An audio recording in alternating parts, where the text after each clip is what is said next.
अस्सलामुअलैकुम वरहमतुल्लाहि वबरकातुहू। Welcome back to my channel. आज की जो वीडियो है ना, पफ़ पेस्ट्री की पार्ट 3 या 4 रेसिपी है। तो इसी के साथ साथ मैंने जो रेसिपीज़ बनाई हैं तो लास्ट में मैंने बनाना सिखाया है बहुत ही इजी, बहुत ही आसान से क्रीम रोल्स बनाने के लिए आपको ये सांचे जो दिख रहे हैं ना कोन शेप में, ये लाने पड़ेंगे और इसी से इसकी शेप बनकर रेडी हो जाती है। बहुत ही आसान सी रेसिपी है। बस इसको जो हमने पफ पेस्ट्री की शीट्स बनाई थी ना, उसको बेल लेना है। बेलने के बाद 1/2 इंच मोटा बेलना है। बेलने के बाद बस इस कोन के ऊपर आपको इस तरीके से लगाना है। कोई चीज़ नहीं लगानी चिपकाने के लिए या कुछ इसके ऊपर लगाने के लिए, सिर्फ़ और सिर्फ आपको ये सारी चीज़ें लगानी हैं और अपने बेकिंग ट्रे पे रख कर उसके ऊपर एग लगा दें, एग यॉक लगा दें या ये पूरा एग लगा दें, मर्ज़ी है आप लोगों की। अंडे की जर्दी लगा दें तो इससे क्या होगा कि अच्छे सा इसका ऊपर गोल्डन सा कलर आ जाएगा। इसको भी 180 डिग्री पे हम क्या बोलते हैं बेक कर लेंगे और बेक ये बहुत जल्दी हो जाते हैं। इसमें जैसे बाकर ख़ानी में 40 मिनट या 45 मिनट ऐसे लगते हैं, लेकिन इसके अंदर 20 से 25 मिनट में ये रेडी हो जाते हैं। बहुत अच्छा सा कलर आ जाता है। अगर कलर ना आए तो ऊपर वाली ग्रिल ऑन कर लें लास्ट के 2-3 मिनट, तो बहुत अच्छा सा इसके ऊपर गोल्डन सा कलर आ जाएगा।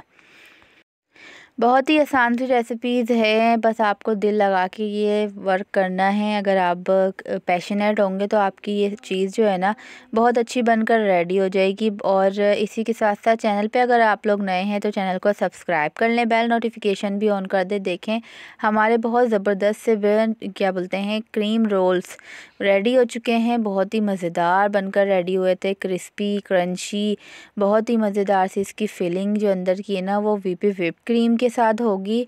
क्रीम को बीट करके मैंने रख लिया था, वो इसके अंदर जब ये अच्छी तरीके से ठंडे हो जाएंगे, ठंडे होने के बाद हम इसके अंदर क्रीम डालेंगे। यहाँ पर एक बैच देखें मैंने बाकर ख़ानी और उसका भी मैंने कंप्लीट कर लिया था।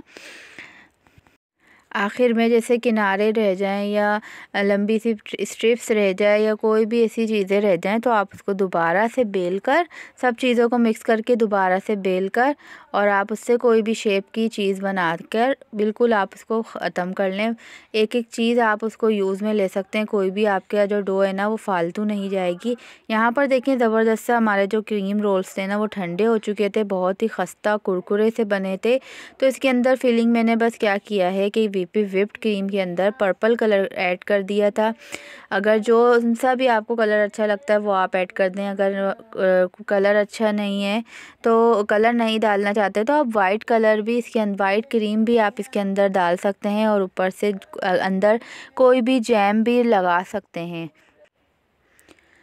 बस इजी सी टेक्निक्स होती हैं। अगर आप दिल लगा के इसको बनाएंगे तो आपकी रेसिपी भी मेरी तरह बहुत अच्छी बनकर रेडी हो जाएगी और बाहर से इतने महंगी चीज़ें लाने की कोई ज़रूरत नहीं पड़ेगी। बहुत ही इजी रेसिपी, ज़रूर ट्राई करिएगा और मुझे फ़ीडबैक ज़रूर दीजिएगा। आप इसके अंदर अपनी पसंद की जेली यानी जैम, कोई सा भी जैम, ब्रेड वाला जैम जो होता है वो ऐड कर सकते हैं। बहुत ही ईजी सी रेसिपी है।